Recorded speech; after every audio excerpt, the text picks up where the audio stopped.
আসসালামু আলাইকুম রহমতুল্লাহ। প্রিয় দর্শক, আপনাদের সামনে আজকে আরও একটি ভিডিও নিয়ে আসলাম, খুবই গুরুত্বপূর্ণ।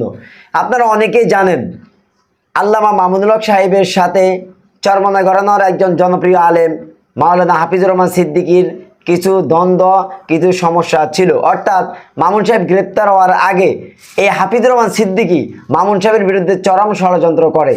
এখন আমি আপনাদেরকে যে ভিডিও দেখাবো, সেখানে হাফিজুর রহমান সিদ্দিকী তিনি সরাসরি তার ওস্তাদ মুফতি মিজানুর রহমান সাইদ সাহেবের সাথে এসে মামুন সাহেবের কাছে ক্ষমা চাইলেন এবং তিনি অনুতপ্ত হলেন এবং তিনি তার ভুল স্বীকার করলেন। তো আর কথা না বাড়িয়ে চলুন আমরা সরাসরি এখন হাফিজুর রহমান সিদ্দিকী এবং মামুন সাহেবের সেই ভিডিও ক্লিপটি দেখি, যেখানে মামুন সাহেব নিজে বক্তব্য রেখেছেন, হাফিজুর রহমান সিদ্দিকী ক্ষমা চেয়েছেন মুফতি মিজানুর রহমান সাইদ সাহেবের সামনে। প্রিয় দর্শক, ভিডিওটি দেখানোর আগে আপনাদের সকলের কাছে আমার একটা অনুরোধ, প্রিয় ভাই আমার, যারা আমার চ্যানেলটি সাবস্ক্রাইব করেন নাই, প্লিজ এখনই চ্যানেলটি আগে সাবস্ক্রাইব করে দেন। তো চলুন আমরা সরাসরি ভিডিওটি দেখি।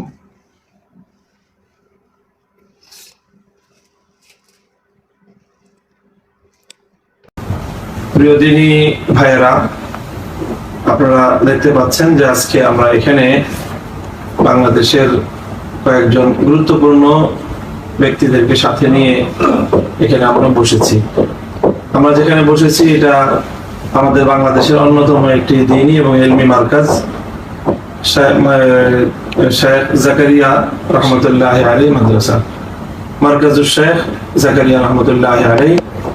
এটি আমাদের বাংলাদেশের শীর্ষস্থানীয় আলেমে দ্বীন মুফতি মিজানুর রহমান সাইদ দামাত বারাকাতুহুল আলিয়া হযরতের প্রতিষ্ঠিত এবং ওনার পরিচালিত মাদ্রাসা।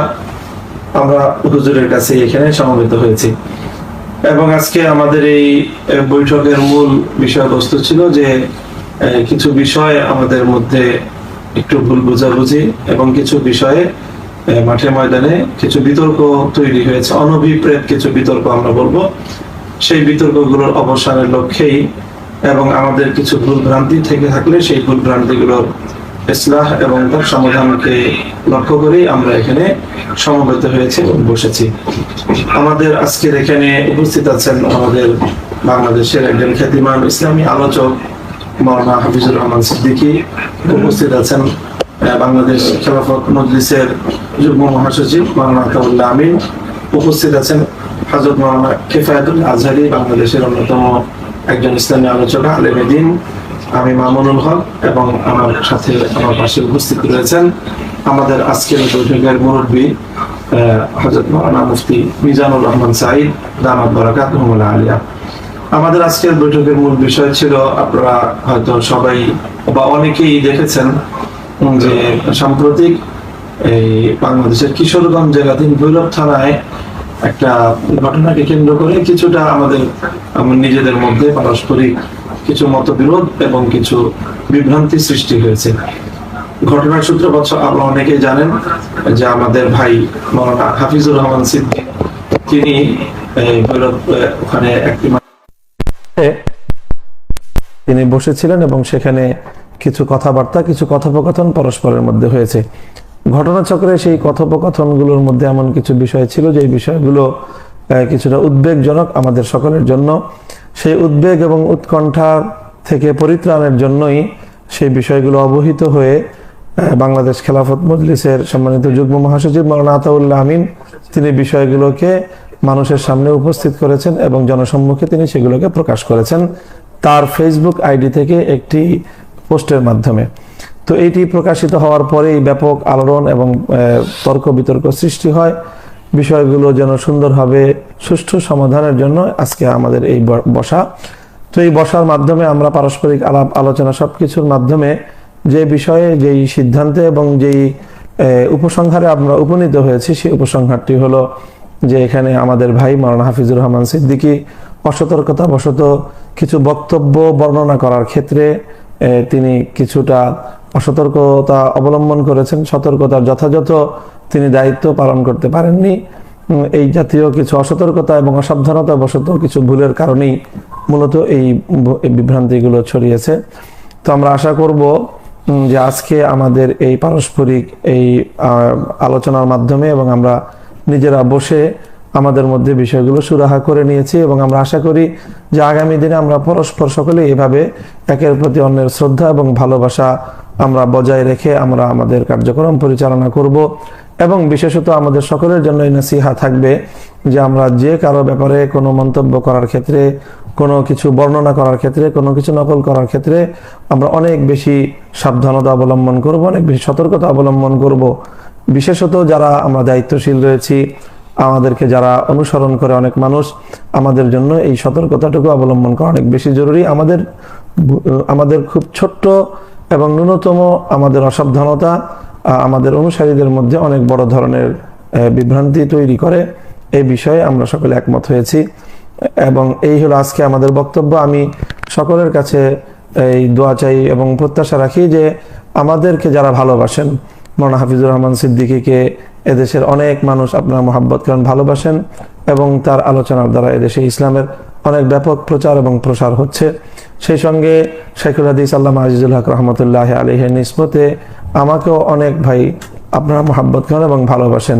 মৌলানা আতাউল্লাহ আমিন তিনি একজন দায়িত্বশীল এবং তার গোটা পরিবার, তারা দীর্ঘদিন ধরে বৃহত্তর কিশোরগঞ্জ এবং বিশেষ করে ভৈরব অঞ্চলে এবং জাতীয় পর্যায়েও তারা ইসলামী আন্দোলন এবং ইসলামী রাজনীতির ময়দানে বলিষ্ঠ ভূমিকা পালনকারী একজন নিষ্ঠাবান এবং আস্থাবান একজন দায়িত্বশীল। কাজেই আমরা সকলেই এই বিষয়ে আমরা আজকে একমতে উপনীত হয়েছি যে আমরা ভবিষ্যতে আরো বেশি সতর্কতা অবলম্বন করব এবং কারো ব্যাপারে মন্তব্য করার ক্ষেত্রে অবশ্যই আমরা যাচাই বাছাই করেই মন্তব্যগুলো করব। এর মধ্যে যে ভুল ত্রুটি আমাদের দ্বারা হয়েছে আমরা আল্লাহর কাছে ক্ষমা প্রার্থনা করি, আল্লাহ আমাদেরকে ক্ষমা করে দিন এবং পরস্পর আমরা একে অপরের কাছে ক্ষমা চেয়ে নিয়েছি যাতে আল্লাহ আমাদেরকেও ক্ষমা করে দেন। তো আমরা আশা করব যে আজকের এই বক্তব্য আমাদের অনুসারীদের সামনে আসার পর আপনারা কেউ এই বিষয়ে আর অতিরঞ্জিত কোনো মন্তব্য করবেন না এবং কোনো ধরনের এটা নিয়ে কাদা ছোড়াছড়ি করবেন না। আমাদের এই কাদা ছোড়াছড়ি ইসলামের দুশ্মনদের জন্য হাসির খোরাক যোগায়। এই কথা বলে আমি আমার কথা শেষ করছি। সর্বশেষ আরো কিছু কথা বলে এই লাইভ প্রোগ্রামটি শেষ করার জন্য অনুরোধ করছি মোহতারাম হযরত মাওলানা মুফতি মিজানুর রহমান সাঈদ দামাত বারাকাতুহুম আলিয়াকে।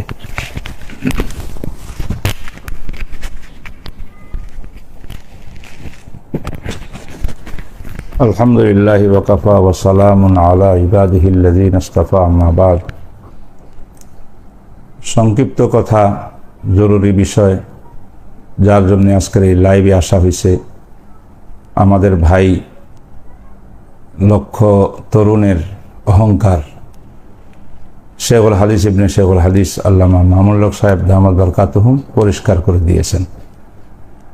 আমি অদমের কথা এতটুকু যে আজকের এই বৈঠকটা পুরা উম্মতের জন্য, ওলামায়ে কেরামের জন্য বিশেষ করে একটা মাইল ফলক হইয়া থাকবে। যদি আজকে আমরা এইভাবে মানুষ হিসাবে চলার পথে বলার সময় অনেক সময় অনেক কিছু ব্যস্কম হয়ে যেতে পারে, ভুলভ্রান্তি হয়ে যেতে পারে, কিন্তু এইগুলোকে জিয়ে রাখা, পরস্পর দূরত্ব সৃষ্টি করা, এটা উম্মতের জন্য সবচেয়ে বড় খতরনাক একটা বিষয়, সবচেয়ে বড় ক্ষতিকর ইসলামের জন্য, উম্মতের জন্য। তো আমাদের ভাই হাফিজুর রহমান সাহেব, সিদ্দিকী সাহেব এবং মামুনুল হক সাহেব, ওনাদের বক্তবৃন্দ যারা আছেন, তাদের মধ্যে একটা বিষয় নিয়ে যে ভুল বুঝাবুঝি হয়েছিল, তো এই ব্যাপারে উনি যথেষ্ট পরিষ্কার করে কথা বলে দিয়েছেন। এই জন্য আমরা বসেছিলাম। আলহামদুলিল্লাহ, এটা আমার অফিস, এখানে আমি বসি, এখানে আমরা বসিয়া এই জিনিসটাকে শেষ করে দিয়ে। প্রিয় দর্শক, আপনারা ভিডিওটি দেখলেন। অর্থাৎ হাফিজুর রহমান সিদ্দিকী যে ষড়যন্ত্রটা করেছে, তিনি সেটার জন্য তার ওস্তাদ মিজানুর রহমান সাঈদ সাহেবের মাধ্যমে এটাকে মীমাংসা করে দিয়েছেন। তো বন্ধুগণ, ভিডিওটি এখানে শেষ করলাম। যদি আমার ভিডিওটি ভালো লাগে একটা লাইক করবেন। আবারও অনুরোধ, যারা চ্যানেলটি সাবস্ক্রাইব করেন না, প্লিজ ভাই আমার চ্যানেলটি সাবস্ক্রাইব করে যাবেন।